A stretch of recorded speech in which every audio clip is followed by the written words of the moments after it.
અને આજનો આપણો ટોપિક છે બલિદાન પરમો ધર્મ.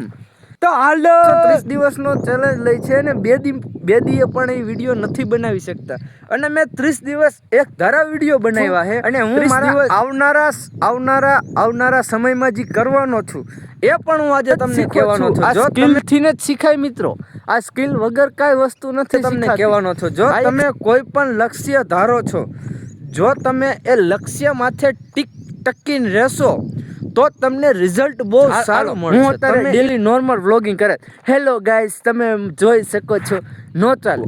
એમાં મેં એક પકડીને એક સ્કિલ શીખી છે. કેવી રીતે બોલવું, કેમ બોલવું, રિજેક્શન થાય તો કામ કેમ કરવું, કામ ન થવાનું કારણ શું, રિજેક્શન થવાનું કારણ શું, નવી સ્કિલ ના શીખવાનું કારણ શું, ડિસિપ્લિનમાં કેમ રહેવું, ડિસિપ્લિન કેમ ન તૂટે, ડિસિપ્લિન કઈ રીતે ન તૂટે, એ એક વસ્તુ મેં ભાઈ એમાં શીખી છે. તો હાલ આપણે આજે 30 દિવસનો ખતરનાક ચેલેન્જ આપણા આજના ટાઈમે, આજના દિવસે, આજ સમયે આપણે પૂરો કર્યો. કોંગ્રેચ્યુલેશન. તો ભાઈ 30 દિવસના ચેલેન્જમાં મારા શરીરની અંદર શું બદલાવ આવ્યો, આ 30 દિવસના ચેલેન્જની અંદર મેં શું સ્કિલ શીખી અને મેં શું કર્યું આ 30 દિવસના ચેલેન્જને પૂરા કરવા માટે. માણસો 30 દિવસનો ચેલેન્જ લે છે અને બે દીએ પણ એ વિડીયો નથી બનાવી શકતા અને મેં 30 દિવસ એક ધારા વિડીયો બનાવ્યા છે, 30 દિવસ એક ધારી મહેનત કરી છે. તો આ મહેનત પાછળ મેં શું શીખું, શું હું શીખી ગયો, એ હું આજે તમને કહેવાનો છું અને હું મારા આવનારા સમયમાં જે કરવાનો છું એ પણ હું આજે તમને કહેવાનો છું. જો તમે કોઈ પણ લક્ષ્ય ધારો છો, જો તમે એ લક્ષ્ય માથે ટકીને રહેશો તો તમને રિઝલ્ટ બહુ સારું મળશે. તમે એ લક્ષ્ય માથે ટકીને રહ્યો, તમે એક ડિસિપ્લિન લઈ લીધી, પછી ડિસિપ્લિન તમે તોડી ના શકો. મેં ડિસિપ્લિન લીધી હતી કે હું 30 દિવસ વિડીયો નાખીશ, હું મારા સેલ્ફને ઇમ્પ્રુવમેન્ટ કરીશ. મારા સેલ્ફને એવું હતું કે તું વિડીયો નહીં બનાવી શકે અને મેં એવું નક્કી કરીને રાખ્યું હતું હું વિડીયો બનાવીશ, મારે બનાવવા. એટલે હું અત્યારે અમારી તમે જે બોલવાની ટેકનિક જોઉં છો, જે તમે મને આ રીતે બોલતા જોઉં છો, એ બોલવાનું પણ હું ત્યાંથી ન જ શીખો છું. આ સ્કિલથી જ શીખાય મિત્રો, આ સ્કિલ વગર કાંઈ વસ્તુ નથી શીખાતી. આ એક સ્કિલ થઈ જાય તમારી અંદર, ડેવલપ થઈ જાય. જ્યારે તમે 30 દિવસનો ચેલેન્જ લ્યો ત્યારે તમારી અંદર એ સ્કિલ ડેવલપ થઈ જાય અને પછી જ તમને મજા આવે બોલવાની, પછી જ તમને મજા આવે વિડીયો ઉતારવાની, પછી જ તમને મજા આવે એડિટિંગ કરવાની. તો આ વસ્તુ બધી ત્યાં પડી કે તમે કરો છો. તમે કદાચ હાલો હું અત્યારે ડેલી નોર્મલ વ્લોગિંગ કરે, હેલો ગાઈસ તમે જોઈ શકો છો, નો ચાલેનું કારણ છે કે એમાં હું શું દેખાડું, કાયદેસર મારો વિડીયો ઉતારીને મૂકું પણ એમાં મારી કાંઈ સ્કિલ તો નથી આવતી ને મારી પાસે ભાઈ.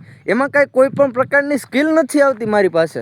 આ મેં જે 30 દિવસનો વિડીયો બનાવ્યો એમાં મેં એક પકડીને એક સ્કિલ શીખી છે. કેવી રીતે બોલવું, કેમ બોલવું, રિજેક્શન થાય તો કામ કેમ કરવું, કામ ન થવાનું કારણ શું, રિજેક્શન થવાનું કારણ શું, નવી સ્કિલ ના શીખવાનું કારણ શું, ડિસિપ્લિનમાં કેમ રહેવું, ડિસિપ્લિન કેમ ન તૂટે, ડિસિપ્લિન કઈ રીતે ન તૂટે, એ એક વસ્તુ મેં ભાઈ એમાં શીખી છે, એમાં મેં મારું યોગદાન દીધું છે. અને આજનો આપણો ટોપિક છે બલિદાન પરમો ધર્મ, કે તમે બલિદાન આપો. જેમ કે હું મારા ટાઈમનું બલિદાન આપું છું, હું મારા સમયનું બલિદાન આપું છું. અત્યારે નકર હું આવીને શું કરતો હોત, અત્યારે હું 7 વાગે કારખાનેથી આવ્યો બરાબર, તો અત્યારે હું શું કરતો હોત, હું આવીને અને શું કહેવાય ફોન જોત, રીલું બીલું અડધી કલાક જોઈને નાવા બેસી જાત, નાઈને પાછો ખાઈને સૂઈ જાત, પાછો સવારે કારખાને વયો જાત, તો એમાં મારું ભાઈ ભેગું ન થાય. મારા સપના આસમાને ઉડવાના છે, મારા સપના ઘરે બેઠા રીલું જોવાના નથી. એટલે હું મારું કામ કરું છું બરાબર. જો કોઈ દાંત કાઢતા હોય તો હું કાઢવા દઉં છું, હું ગાંઠનો એની ભેગો દાંત કાઢું છું. શું કામ કે એને એમ ન થાય કે આવડવા નથી એમ. પણ એ શું છે કે એ કદાચ દાંત કાઢતા હોય કે કદાચ ગમે એ કાઢતા હોય, પણ એ મારા ઘરે ભાઈ ખાવાનું નાખી જવાના નથી બરાબર. તો હું મારા સપના માટે લડું છું. આ લડત મારે ખુદથી છે, મારે કોઈ બીજા વ્યક્તિ સાથે નથી. આ લડત મારી ખુદની હારે છે, મારી ખુદની સાથે જ, મારી ખુદની ડિસિપ્લિન સાથે જ, મારી ખુદની એક એમ કહેવાય કે પર્સનાલિટી સાથે છે. અને હું આ લડતમાં 30 દિવસમાં જીતી ગયો છું ભાઈ. હું અનલિમિટેડ બોલી શકું છું. તમે કયો એ ટોપિક ઉપર હું વાત કરું, તમે ખાલી કમેન્ટમાં એક ટોપિક લખો, કાલે એની ઉપર વિડીયો આવી જશે. એટલે આ બધી વસ્તુ એ છે મિત્રો. આ તમે એક એક સ્કિલ શીખો. તમે ખાલી નોર્મલ વ્લોગિંગ કરોમાં હું તમને એમ કહું છું, તમે તમારી અંદરની સેલ્ફ ઇમ્પ્રુવમેન્ટ માટે સ્કિલ શીખો. તમે જ્યારે સેલ્ફ ઇમ્પ્રુવમેન્ટ માટે સ્કિલ શીખશો ત્યારે તમને ખબર પડશે કે કઈ રીતે આમ આ બોલવાનું, કઈ રીતે જોવાનું, કઈ રીતે દેખાવાનું, કઈ રીતે ડિસિપ્લિનમાં રહેવાય, કઈ રીતે કામ કરાય, કઈ રીતે ન કરાય. જો એક એક વસ્તુ તમારે જોતી હોય તો તમે એની માટે સ્કિલ શીખો. તો તમે સ્કિલ શીખીને ડેવલપ થાઓ. તમે એ સ્કિલ શીખીને ડેવલપ થાઓ પછી તમારે કોઈના બાપની ત્રાવણ નથી તમને પાછા પાડી શકે. તમે બોલવાની સ્કિલ શીખો, તમે કામ કરવાની સ્કિલ શીખો. તમે જો રિજેક્શન કેમ થાય, તમે જો કે સ્કિલ એટલે શું, ડિસિપ્લિન એટલે શું, કામ એટલે શું, ગુસ્સો કેમ ના આવે, કામ કેમ નથી થતું, વર્કઆઉટ કેમ કરવું. તમે એક એક વસ્તુ શીખો ભાઈ. પણ તમારે શું છે, ઘરે આવ્યા, હાલો 2 કલાકનો ટાઈમ છે, હવે એમ કરું 2-3 યુટ્યુબ જોઈ નાખું વિડીયો, એપિસોડ જોઈ નાખી, એપિસોડ સિરિયલ જોઈ નાખી, ના રીલું જોઈ નાખે એટલે ઘડીક વાર ભાઈ. ત્યાં કાકા હવે તમારું માં કાંઈ નહીં વરે. અને એક તો ઇન્સ્ટાગ્રામની રીલું ભાઈ, ઓહો હેરાન કરી નાખ્યા ભાઈ, માણસોને હેરાન કરી નાખ્યા. પણ મેન કહેવાનો વસ્તુ શું છે ભાઈ ખબર, જો તમે એને કોઈ પણ વસ્તુની રિસર્ચ કરો, કોઈ પણ વસ્તુ રિસર્ચ કરવી બહુ જરૂરી છે. તમે કદાચ વિડીયો ન બનાવતો હોય તો આ તમારી માટે નથી, પણ જે વિડીયો બનાવતા હોય એની માટે છે કે તમે કોઈ પણ વસ્તુની રિસર્ચ કરો. જેમ કે આ લીમડો છે બરાબર, તો આની તમે રિસર્ચ કરશો તો તમને ખબર પડશે કે લીમડાનું શું હોય બરાબર. બાકી આપણે ગામડાઓમાં તો શું છે ભાઈ, આને કહેતા કે તમને તાવ આવી જાય, તમારા શરીરમાં સુસ્તી ન હોય તો તમે લીમડાનું પાણી, ગરમ પાણીની અંદર લીમડો રાખી દો અને પાણી પીરું પડી જાય ને પછી એનાથી નાહી નાખો તો તમને સુસ્તી ઉડી જાય. પણ તો એના બીજા કારણ શું ભાઈ, જેટલો લીમડો જેટલો આયુર્વેદમાં કામ આવે છે ને એટલી બીજી વનસ્પતિ નથી આવતી.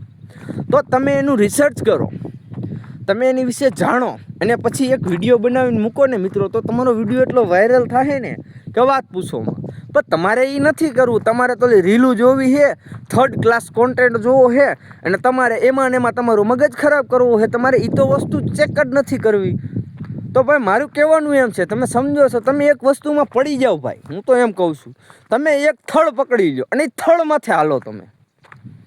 એટલે મેન વસ્તુ એ તમે સમજી ગયા કે તમારે કરવું કાંઈ નથી, તમારે ગામની ભળવાયું જ કરવી છે. પછી આગળ તમે ન આવી શકો ભાઈ, તમે ગમે એમ કરો બરાબર.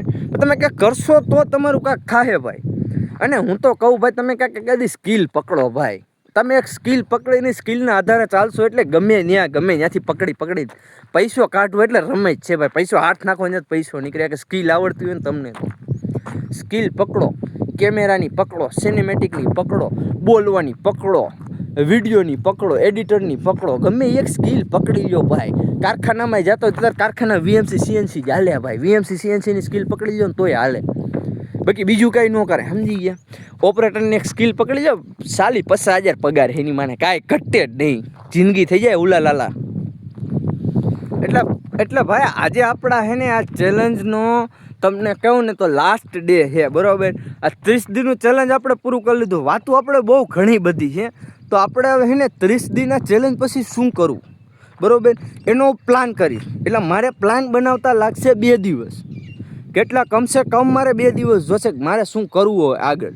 એટલે હું એનો પ્લાન બનાવીશ, આખો પ્લાન બનાવીને અને પછી એની માથે પ્રોપર આખો વિડીયો મૂકીશ. જેમ કે મેં આ ન્યૂ જર્ની કરીને આપણો પહેલો વિડીયો આવ્યો, એવી રીતે જે પ્લાન માથે આખો એક વિડીયો આવશે કે આ મારો પ્લાન છે બરાબર. હું આ રીતે વિડીયો મૂકવાનો છું, હું આ રીતે મારું કામ કરવાનો છું બરાબર.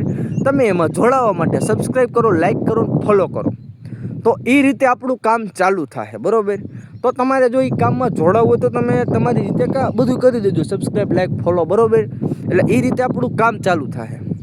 તો ચલો મળવું પાછો તમને એક નવા પ્લાન, નવા એક્ઝિક્યુટેડ આઈડિયા સાથે અને નવી એક ડિસિપ્લિન, હાર્ડકોર ડિસિપ્લિન સાથે. તો આપણો 30 દિવસનો ચેલેન્જ પૂરો થઈ ગયો છે ને તમે એમાં સાથ દીધો હોય તો તમારો દિલથી આભાર, દિલથી આભાર તમારો. Thank you, good bye and peace out.